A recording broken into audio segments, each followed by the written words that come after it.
Hey everybody, welcome back to another episode with us, Ellie and Lucas. You can see our mess here because it's the day before Christmas Eve, and we opened presents bright and early in the morning because I'm too impatient to wait till this evening. And I think Ellie's pretty happy for that because she got a super cool gift that she wanted.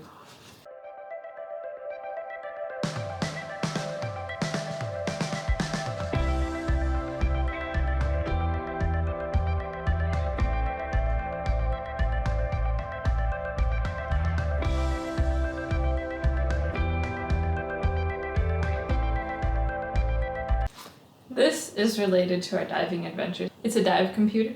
I've been looking for this for a long time. It's good to have your own computer when you start diving because then it will track your logs and you know how it works.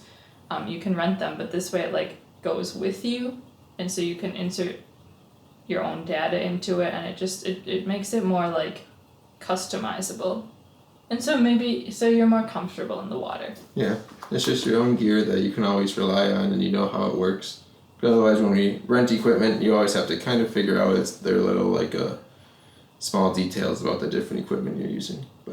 So Ellie's super excited about that. And that has a lot to do with today's video because, as we promised from last week's video, this video is also about a recent diving trip we went on.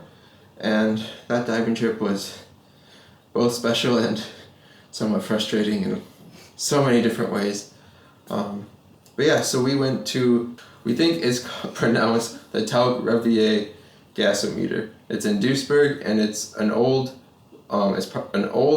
gas tank that was used in a steel refinement factory in Duisburg. And that factory was decommissioned in the 80s. And instead of just letting it sit there and rust and fall to pieces, the city of Duisburg actually keeps it in good condition, and so that it's kind of like a city park, so people can see the history of what this part of the German area used to be heavily involved with. You can also go rock climbing at a different area. What else can you do there? They do. They have a lot of special lights set up, so you can go at night and kind of get a light tour of the area. They do moving screenings sometimes in the summer, so it's really nice. They have a lot to offer, and there's walking paths. It's really cool how they turn the industrial park in this industrial area into a park, and so it's very visitor friendly. Yeah. It's very cool. It is very cool. And yeah, so they have this big old gas chamber that was already made to hold water, and so when the factory shut down, some guy decided, this would be a great place to dive, and then eventually the current owner took it over and has kept it going for, I think he said 17 years. 20, yeah, just under 20 years. So that's a really long time to have a successful dive shop business like that. And they're super friendly. We learned how to dive there. We continue to dive there. Every certification we have has come from that place. So we go there really, really often. Mm-hmm. And this last time we went, the owner, Christian, was super kind to us and let us use his brand new GoPro and its very special underwater housing with the very special lights. And he's never even gotten to take it down under the water yet. So he let us, the 22 dive newbies, take it under the water for its first time and play around with it. I think Lucas thought that it was a bit of a challenge at first because we were in dry suits because it's cold. So with dry suits, you also have a lot of weight. You have a lot more things you have to think about because you have to put air into your suit, not just your jacket, because the air is what keeps your body warm. And so there was that you had to think about, and then you had to think about first of all, recording with the device, and then you also had to think about where the lights were aimed, and then on top of that, normal, your position in the water, up or down, or It was a lot. And on top of that, there was a leak in his suit, so his whole side of his body got wet. It was an issue. Yes.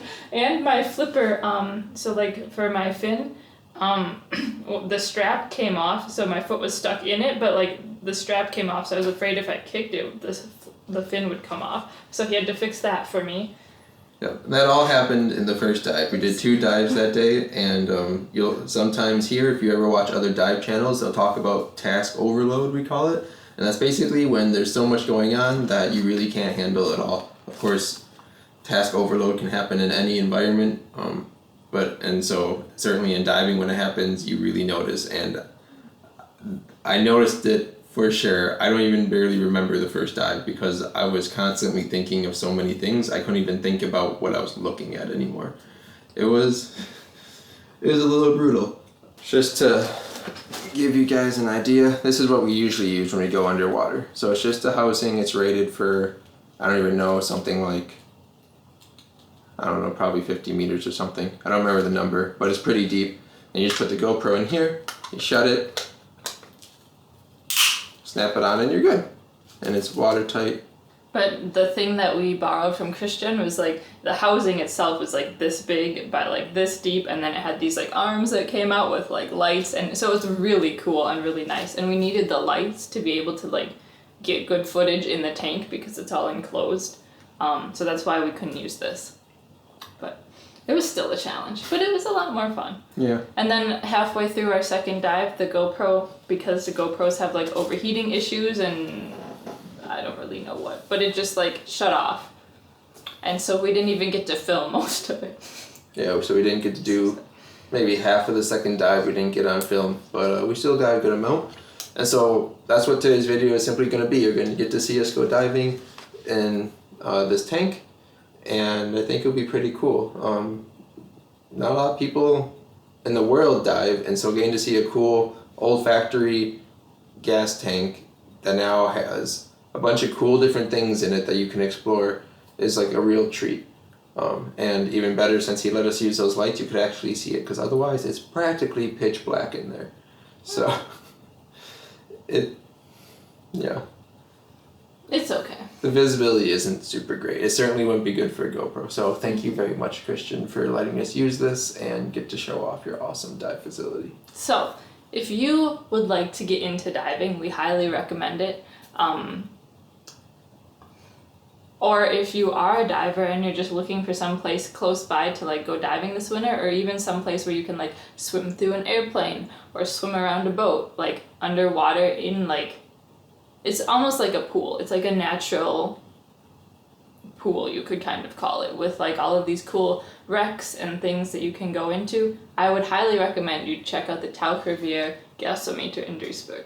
Tell Christian we sent you. Alright, enjoy the video and we will see you at the end.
Alright, so that was our dive at the Taucherwehr gasometer in Duisburg.